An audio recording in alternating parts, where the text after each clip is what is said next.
Welcome all. In this module, we are going to discuss about Newton's laws and its application.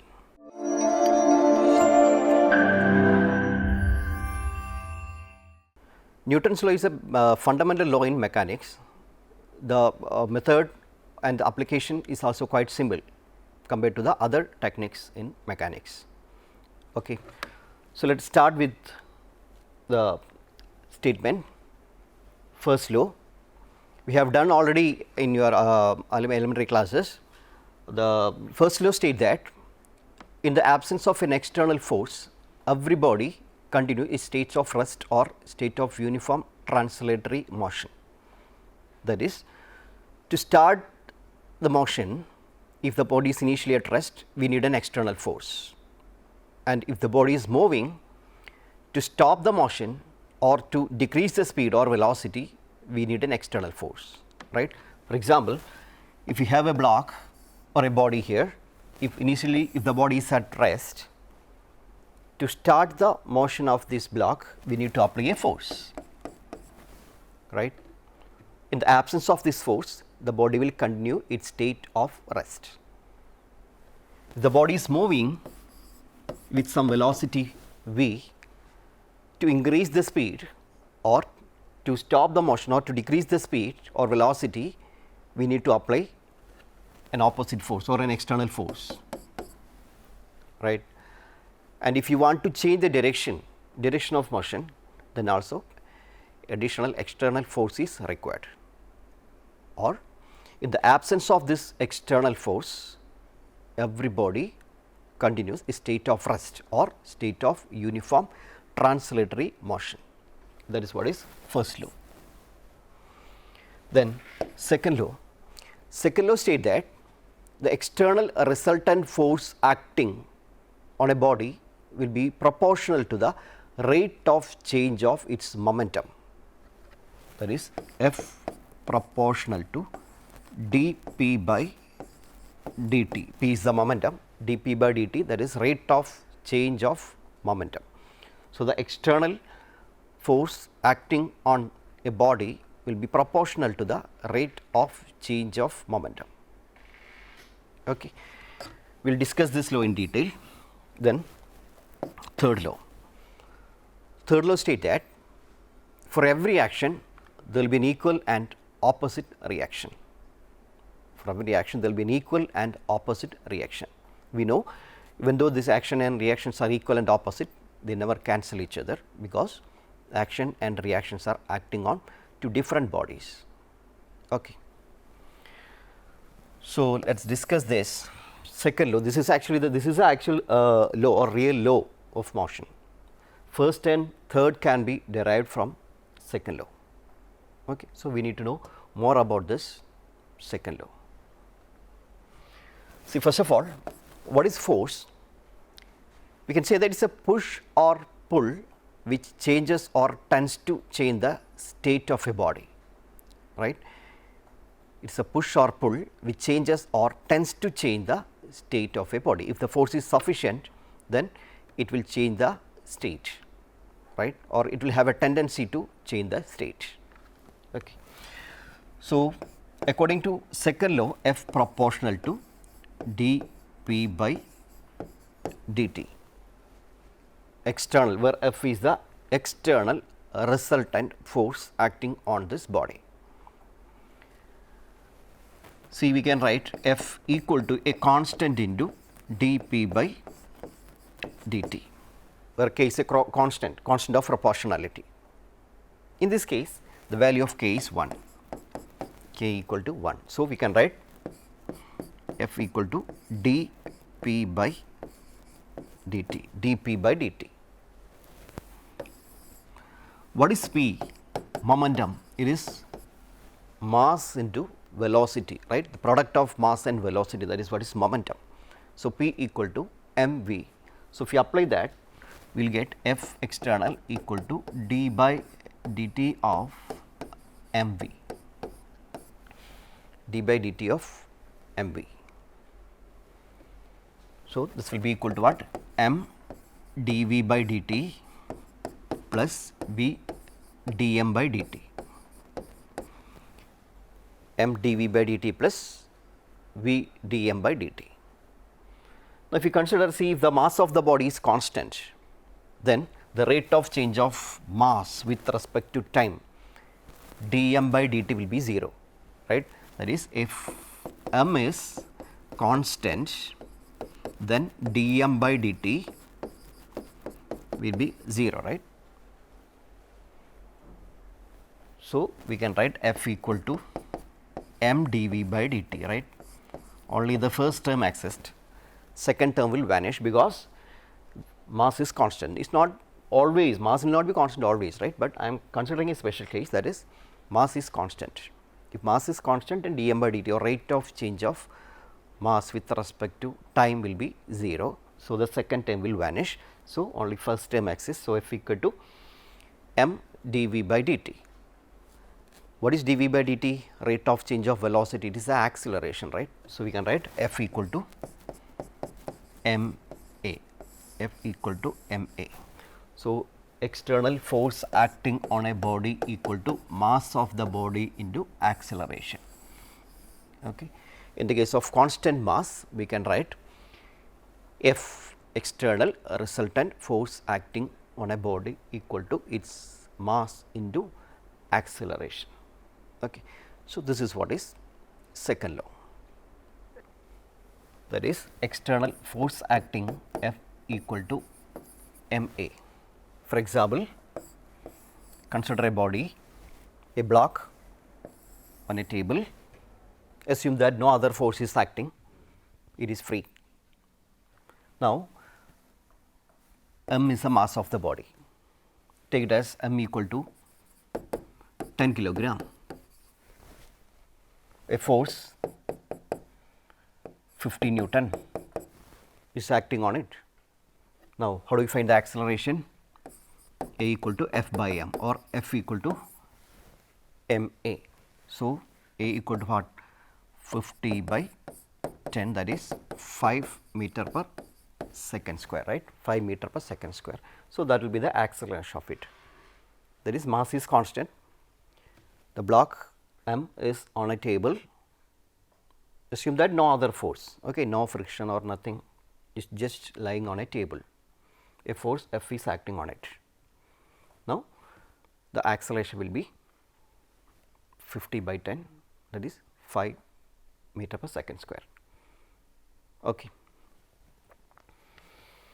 Now, in this case, the block is resting on a table. See, what are the total force acting on it?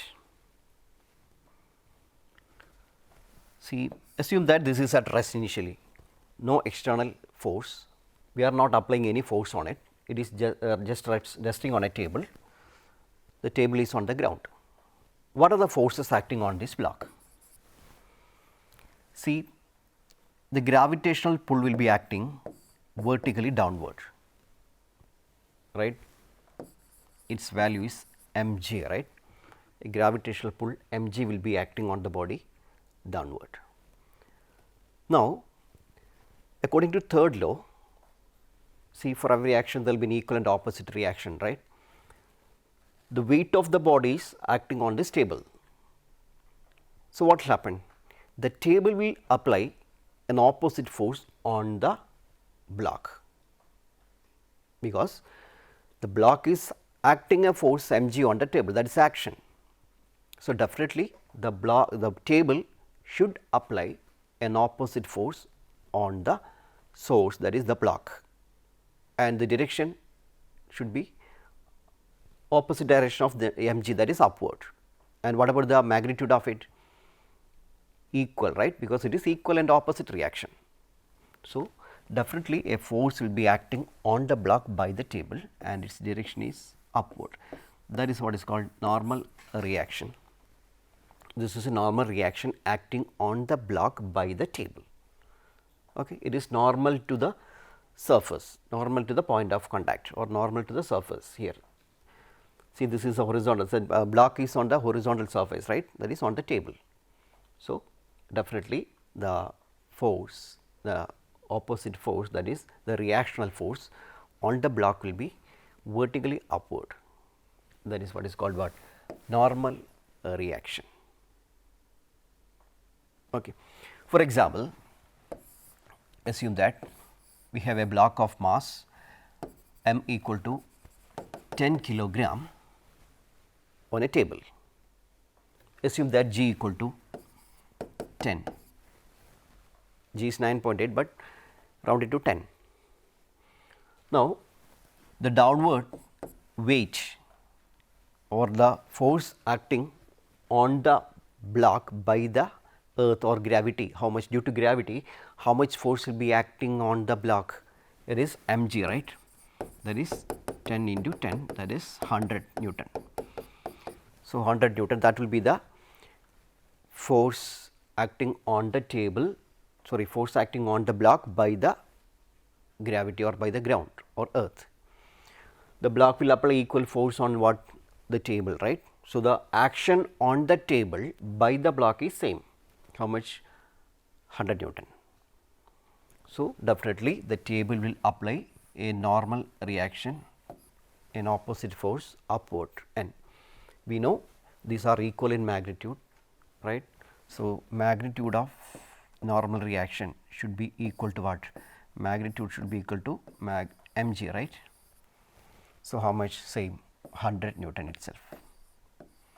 So, in this case normal reaction is 100 Newton. If g equal to 9.8, it should be 98. Okay. I just took g equal to 10.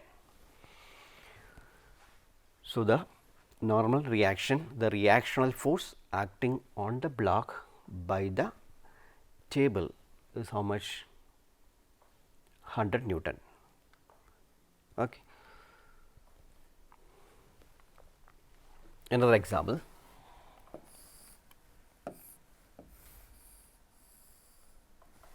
We have a block m equal to 20 kilogram,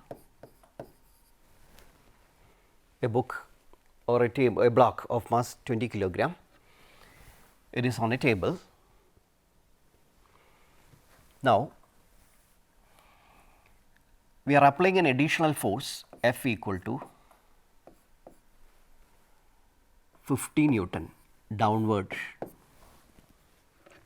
50 Newton force is acting on the block downward. This is additional force. Okay. So, or we are pressing it on the block downward. So, a force 50 Newton is acting on the block downward. Now, what is the normal reaction in this case? How do we find the normal reaction in this case? See, we need first of all see what is the total force acting on the table by the block. See, gravitational force will be there definitely, right. How much? That is mg, that is downward. Mg will be acting downward. How much? That is mass 20, take g equal to 10, then 200 Newton. 200 Newton will be the gravitational force. Same force will be there on the table by this block due to this gravity, right. Now, the total force on the table, how much? 200 plus this 50, right. So, the total force acting on the table by the block will be this 200 plus 50, that is total how much? 250. So, we can write total 250 Newton force is acting on the table by the block, right. Sum of these two, 200 plus 50. 200 is the contribution of what? Gravity, right, and 50 is additional force acting on the block. So, net 250 Newton will be experiencing on the table. So, definitely the table will apply an opposite force on the or normal reaction on the block, and the direction is upward, right, vertically up. So, how much and what about the magnitude of it? It should be 250, right. So, the magnitude of a normal reaction again 250. Assume that the block is not moving here. Okay. The block is not moving, block is at rest. So, again it is 250. Okay. 250 Newton will be the force acting on the block by the table. This is the normal reaction. Okay.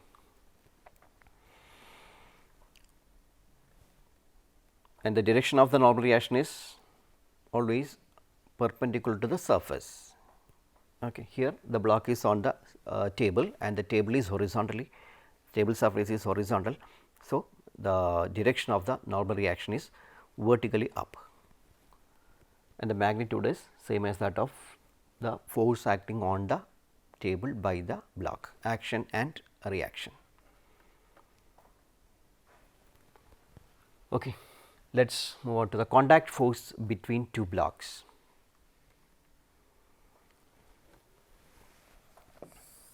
See, we have two blocks now.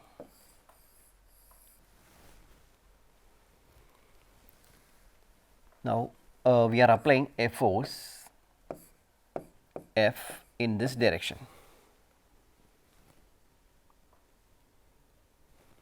So, what will happen? This is resting on a table initially, these two blocks are resting on a table. Assume that there is no friction. Okay.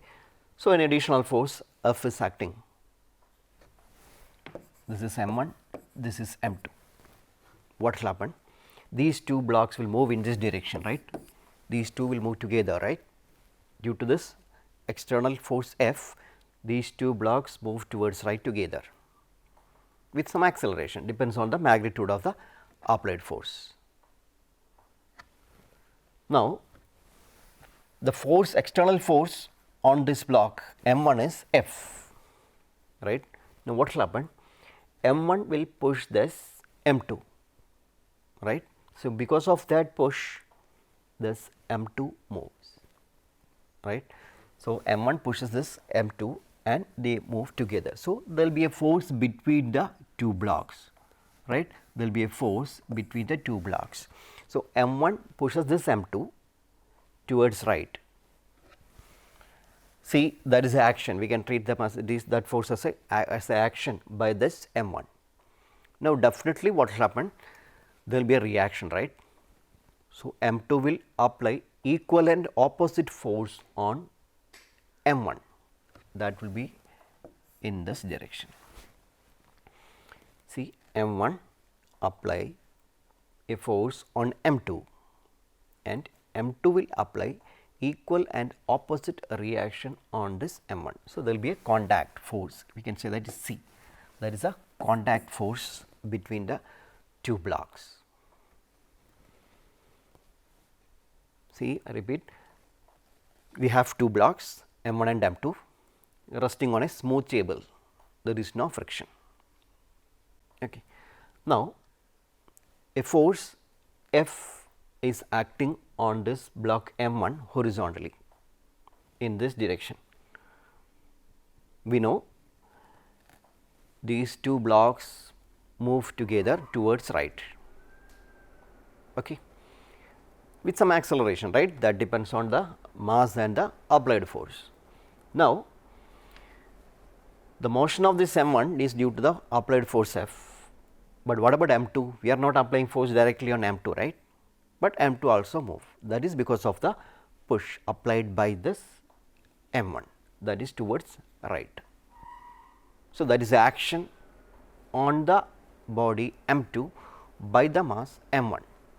So, definitely M2 will apply equal and opposite reaction on M1, that will be towards left. Okay. So, there will be a force between the two blocks due to the contact of this, right. That force is what called, that is what is called contact force here. Okay. So, here due to this contact force M2 moves. So, what are the forces acting on M2? Definitely the gravity will be there downward and normal reaction will be there upward. We are not considering that now because the blocks are not moving up or down, right. These blocks are moving towards right or horizontally. So, consider the horizontal forces. So, force on M1 is F in this direction and contact force C in the opposite, and force on M2 is C alone. Okay. So, due to this C or the contact force, the two blocks move. Due to the contact force, M2 moves. Okay. And due to this F and C, the applied force and the contact force, the resultant of these two will provide a net force, and that due to that force M1 moves, or the acceleration of M1 depends on the resultant of these F and C. Okay. So, there will be a force between the two blocks, that is contact force. Okay. Now, let us discuss the problem solving procedure, how to solve problems using Newton's laws. How do we apply this? This is a definite procedure for applying this technique. Okay.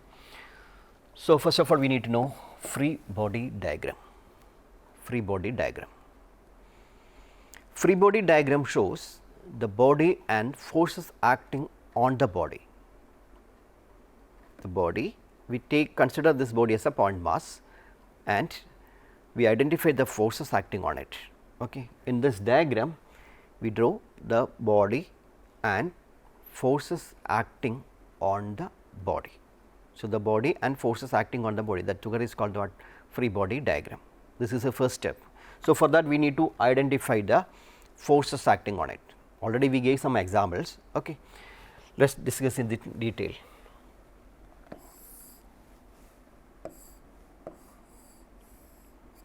We consider a simple case here. So, we have a block M, a force F is acting in this direction. It is on a table. Now, what are the forces acting on it? We need to identify the forces, right. So, what are the forces acting on it, this body? Gravitational force will be there, right, downward. Then downward mg will be there. Then definitely the table will apply a normal reaction, that will be upward. Then the external F, the additional F also will be there, right. So, these are the forces acting on this block M. So, this is what is the free body diagram of this block. Okay. The diagram shows, see, free body diagram means it shows or it gives the body and the forces acting on it. Okay. We need to we can consider this as a point mass. Okay. Okay. Shape does not matter. So, we just take it as a point mass here, and F is a horizontal force, and mg is the gravitational force acting vertically down, and n is the reactional force on the block by the table. Okay. Now, this is the first step. Then we need to apply this. See, along horizontal, what are the forces acting? F alone. So, this is the only one force which contributes the acceleration of the block along horizontal. So, due to this horizontal force F, the body will move along horizontal direction, or we can write along horizontal, or along x, we can take it as x direction, along x direction or horizontal, we can write F equal to m a. Okay. Take it as m a x, I just took horizontal as x direction. So, F equal to m a x. Okay. So, that is all right, no other force along horizontal. Now, along vertical direction, what are the forces acting? N upward and mg downward. So, we can write N minus mg equal to m a y. So, vertical I took y direction. Okay. So, N minus mg equal to m a y. If the block is not moving up or down, we know it is on a table, right, and it is moving horizontally. So, no, it does not have, the block does not have any acceleration along horizontal vertical direction. So, definitely this a y in this case, it will be 0. So, the right hand side completely becomes 0. So, in this case here we will get n equal to mg, that is if the block is resting, or sorry, if the block is the vertical acceleration is 0, in this case we will get what, normal reaction equal to what, mg. Okay. Then definitely it will have a horizontal acceleration that depends on the applied force and the mass of the block, applied force and mass of the block. Okay. See another example.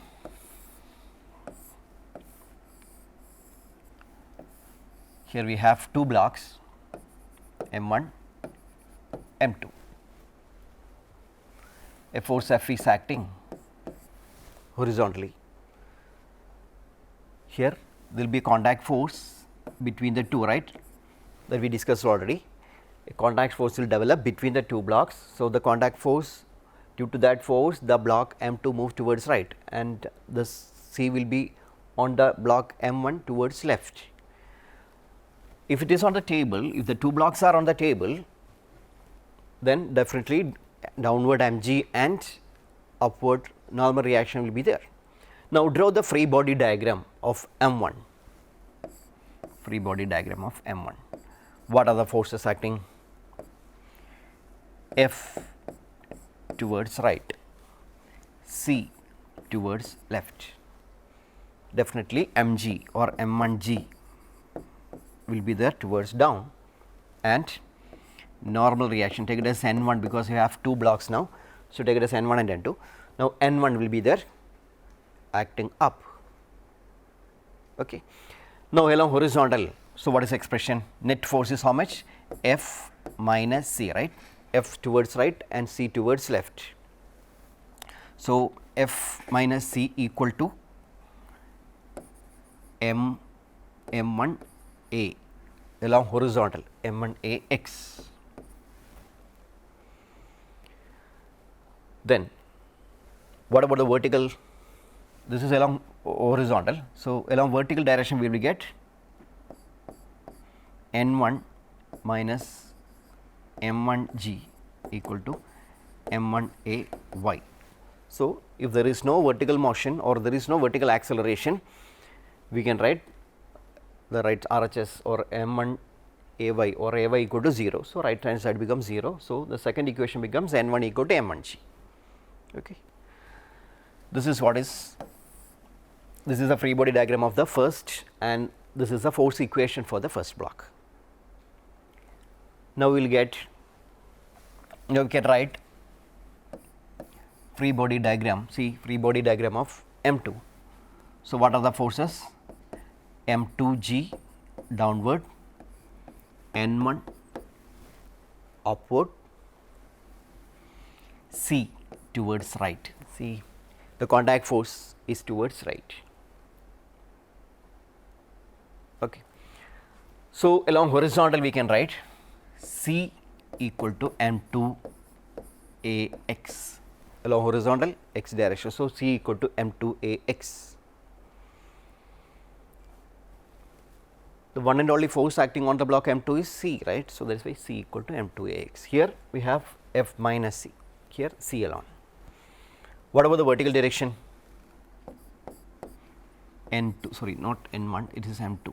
So, N2 minus M2g equal to M2 ay. Again, if vertical acceleration is 0, then RHS becomes 0, we will get N2 equal to M2g. Okay. So, these are the force equation, free body diagram and force equation. Now, see, to solve, to find the acceleration and the contact force, we need to solve these relations. So, we have equation 1, equation 2, 3 and 4. On solving these relations 1, 2, 3, 4, we will get what? The acceleration of the block and the contact force. Okay. So, we will get the acceleration and contact force by solving these relations. So, this is a way to apply Newton's law in mechanics. So, first we need to identify the forces acting on it, then draw the free body diagram. So, it is always easy way if you resolve the forces into vertical, horizontal and I mean x, y, z directions, okay, then the procedure become quite easy. Okay. I hope you understood this. Okay. Thank you.